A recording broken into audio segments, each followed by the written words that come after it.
So I have a gentleman named TB. He's a 54-year-old gentleman who presents with scrotal pain and swelling. This is not Tessa's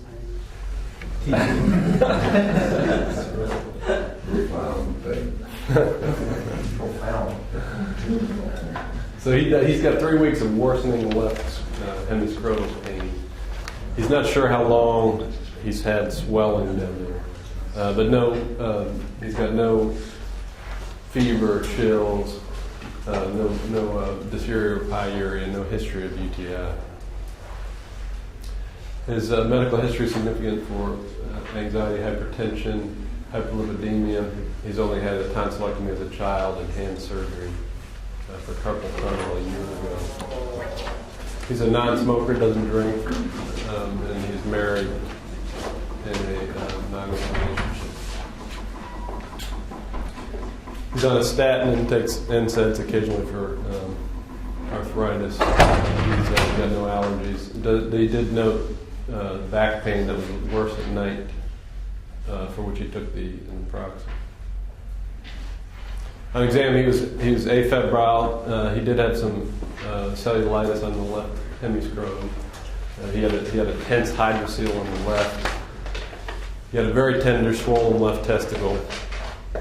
His right testis was normal, and his prostate exam was unremarkable. His UVA was negative. We sent a culture. So in summary, we've got a 54-year-old gentleman with 3 weeks of left testicular tenderness and a very swollen left testis. That is a stroke. So he's got it's swollen in terms of the hydrocele. There's a hydrocele there. I think what he's asking you is, was it testis tender, epididymis tender, or both? Yes. Or couldn't you even tell the difference between the two? It was difficult to tell the difference. All was tender. Everything was tender. All right. Common things being common, he's got an epididymitis, but I know he's not just because you're presenting him to us today. We can exclude that diagnosis, but we need a little more information, so I assume you're going to go in a scrotal ultrasound next. Well, we assumed common things common. We sent So you gave him the antibiotics straight off. 14-day course of antibiotics, and we decided that we'd have him come back in 3 weeks for an ultrasound. So we're not thinking too dissimilar. Well, it's just out of curiosity, history of trauma, heavy lifting, anything that would have incited this? Nope, no trauma. Is he any better after 3 weeks? No, in fact, he came back a day before his scheduled follow-up with persistent pain, now sort of a diffuse pelvic pain, and still no constitutional symptoms. Exam still unchanged, very tender, very swollen. Some monkey's going on, so you're going to show me the ultrasound? Yes, sir, absolutely. White count is normal? White count's normal. That urine culture that we sent 20 days ago is negative. So now... Is that advanced inside the testicle you're showing me? This is the affected side.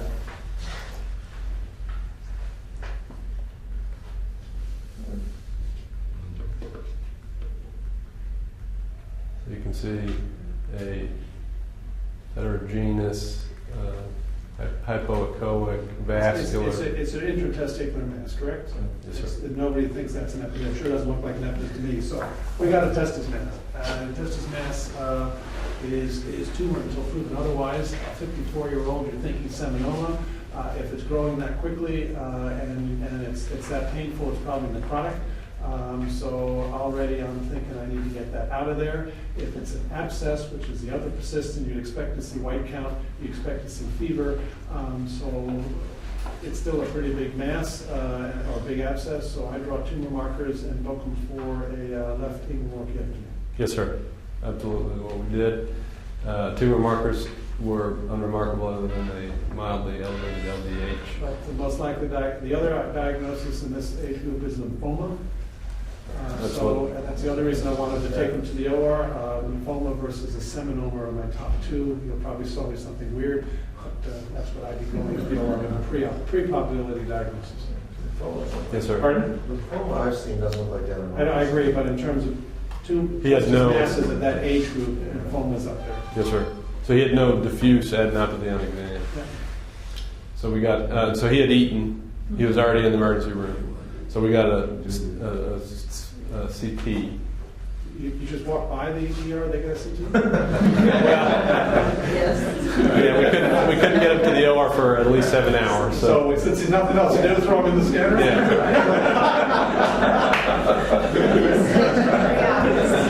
There was a window of 10 minutes when no one was in there.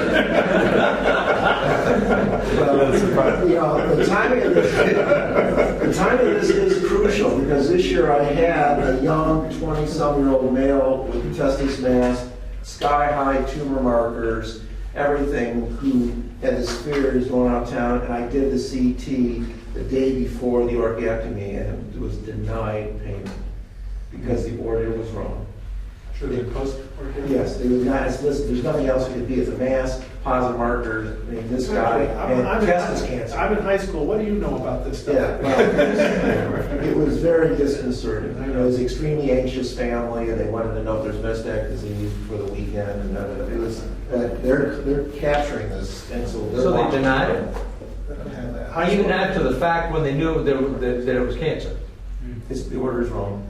It's the high school kid on the It's unbelievable. They're doing all this for cost conscious insurance, the families. So this is really the issue of timing. The cost thing is starting. The question is, what is the indication for the CT? Yeah. So what'd you find? So we did find some. You must have found something. Yes, Otherwise sir. you wouldn't be showing it to me. So you can appreciate a little bit of. Is that a mass in front of the cave there? Yeah, there's a little bit of hazy para-aortic tissue. There's some. So we already think we've got some metastatic disease there? Yes, sir. Anyway. So we were able to get him. Did you get overtime yet? We got him. We got him one time, and got him to the operating room. 10 o'clock at night or? I think it was early the next morning. Yeah. OR time is a problem. So there you can see the testis mass is quite large. So we got him to the operating room.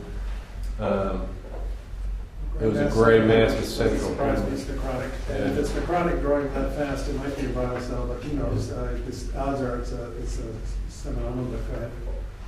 It's a non-seminal stem cell, brinal, seminal component, marginal cord involved by tumor. Ooh. How high up did you go? Internally. Internal ring. Visibly looked fine, but yeah.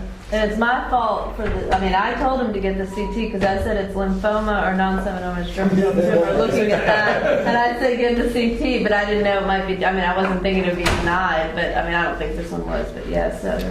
Yeah, I guess we could have opened the ring and gone a little higher, but when we're at the internal ring, I thought that would be If the fine. VAS Mostly looks If normal. the VAS was going one way and the artery was going the other way, you were high enough. That's what I tell my residents. I don't remember that specifically. I think, I thought we were. We're at the ring, and the minute the VAS goes one way and the vessels go the other way, you're there. That's my rule of thumb. But anyway, I'm just astounded you got tumor that high up, though. Anyway, so go back, but you got adenopathy anyway. So you already showed that on your scan. So we got a systemic disease. He's going to be chemo, right? Exactly. So Yeah. you're not going for RBLD. You've got disease. So he got EEP times 4. Okay. This is still to come. So this. This is new. Yeah, this is a When very he gets the recent full case. course of chemotherapy, Yeah. there's not that much disease. Hopefully that'll all disappear and you won't have to do a retrospective liposuction, but post chemo. We'll have to get the cord. Well, theoretically, your chemo is going to hit the remaining disease all the way up to that cord. So I'm not worried about what you've left behind. It's where you got It's the interesting, you don't have markers to follow either. So well, it's LDH. Yeah, the LDH. you're going to be following that mass It's non-perineum. had So one cycle. LDH has come down since we fall. they happen 50s. I don't know what it is funky about the 50s.